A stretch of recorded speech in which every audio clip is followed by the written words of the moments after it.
Dear students of class 10A and 10B, welcome to my history class. You know, the beginning of the nationalism in this chapter, many points I have already taught you. Now few points are left. Number 1, racial discrimination. Number 2, formation of the Indian National Congress. Number 3, Barnacular Brace Act. Number 4, Arms Act. Number 5, role of Indian nationalist leaders. These are the 5 points according to which I am going to clarify. First point, racial discrimination. What is racial discrimination? You know, the British from the very beginning considered all the Indians to be inferior to them and considered themselves to be superior. Now why was this? Because of their culture, because of their education, because of their political influence, because of their financial stability. The Britishers made themselves rich, prosperous, happy at the cost of Indian wealth and money. And that part of role of the Britishers already was thoroughly discussed in the famous book of Dadabhai Naoroji, Poverty and Un-British Rule in India. In that very book, Dadabhai Naoroji explained nicely about the, political, economic, social influence of the British as a ruler, and what did they do and what did they want to do, and how were they draining Indian wealth to their own country. Each and every point is thoroughly discussed in his famous book, Poverty and Un-British Rule in India. Dadabhai Naoroji not only brought attention to all the parliamentarians in the British Parliament regarding the miserable conditions of the Indians, but also tried to make them understand with reasonable causes the miserable condition which was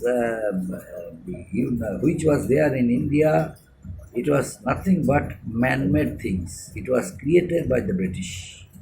That's why immediately this system should be changed. Otherwise, in future in India, there would be an armed revolution. And if it occurs, then he said, then the British government would be fully responsible for it. Anyway,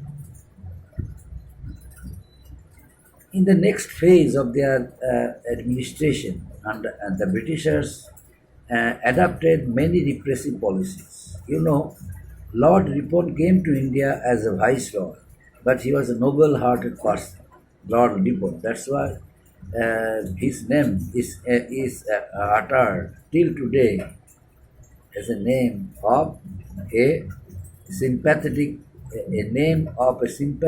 British, a name of a viceroy whose name is uttered till today as a very kind-hearted man towards the miserable conditions of the Indians, because he was really had sympathy for the Indian people and their miserable conditions.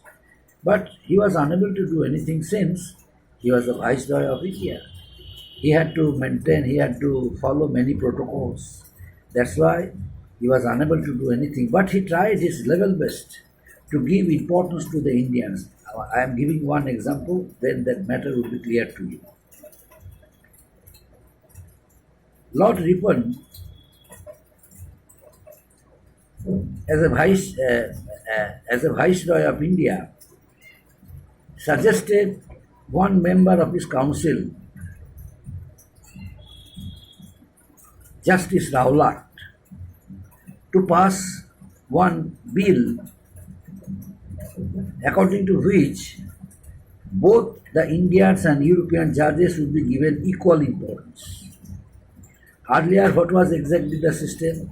Earlier, only The European judges were given the responsibility to give verdict for the European criminals or European offenders, but not any Indians were involved in it.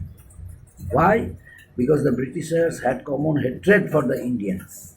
Although Indian judges were highly qualified, they had capabilities.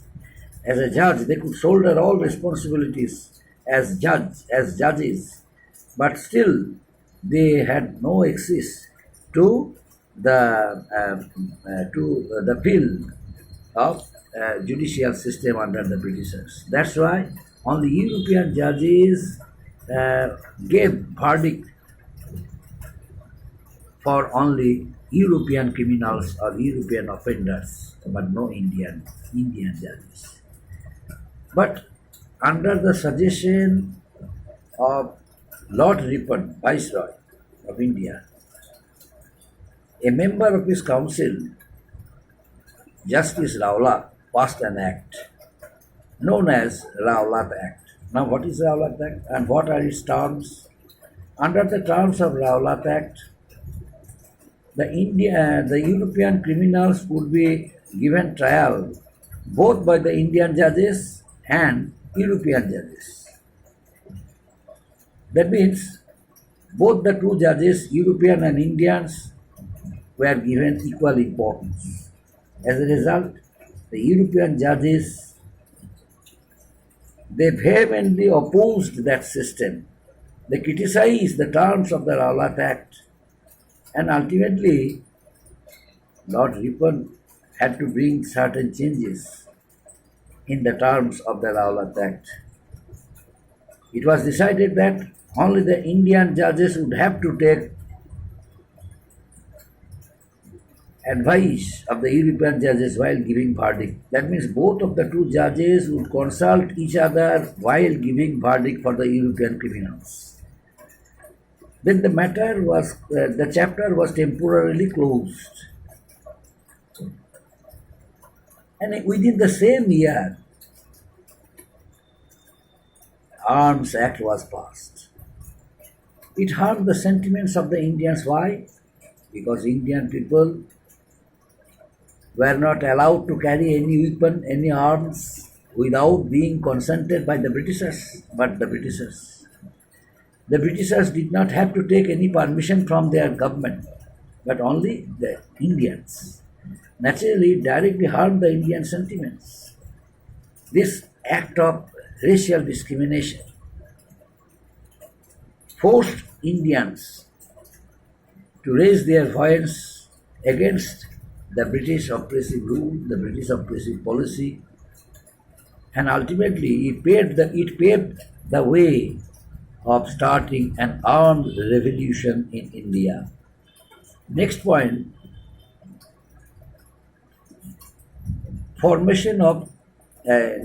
contributions of the Indian nationalists. You know, Indian nationalists like Surendranath Banerjee, Dadabhai Naoroji, Gopal Krishna Gokhale, Badruddin Tayebji, Firoz Shah Mehta,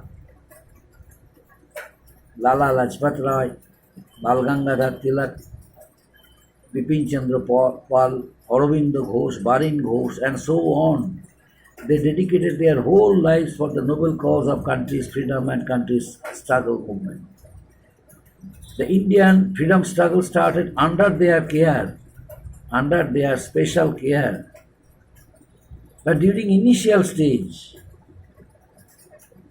the three great personalities dedicated their lives for the cause of country's freedom. Who were they? They were Dadabhai Naoroji, Surendranath Banerjee, and Gopal Krishna Gokhale. They all were eminent teachers, professors, highly qualified people of India. Surendranath Banerjee established his own political organization, India Sabha. And whatever aim and objectives he had framed, he wanted to scatter its revolutionary ideals and objects throughout the whole parts of India. As a result, he traveled a number of Indian cities like Lucknow, Banaras, Delhi, Meerut, Bombay, Madras, and so on. And whenever he reached there, he was cordially invited by the people of that respective cities of India. Why? Because he tried his level best to establish his stand with specific regions before the people of India so that they could understand easily what was his intention and why were he traveling different cities of India. What was his intention? What did he want to do? He wanted to establish the political influence of the Indians instead of the Britishers. Another one, Dadabhai Nauroji. Dadabhai Nauroji also decided to ensure country's freedom.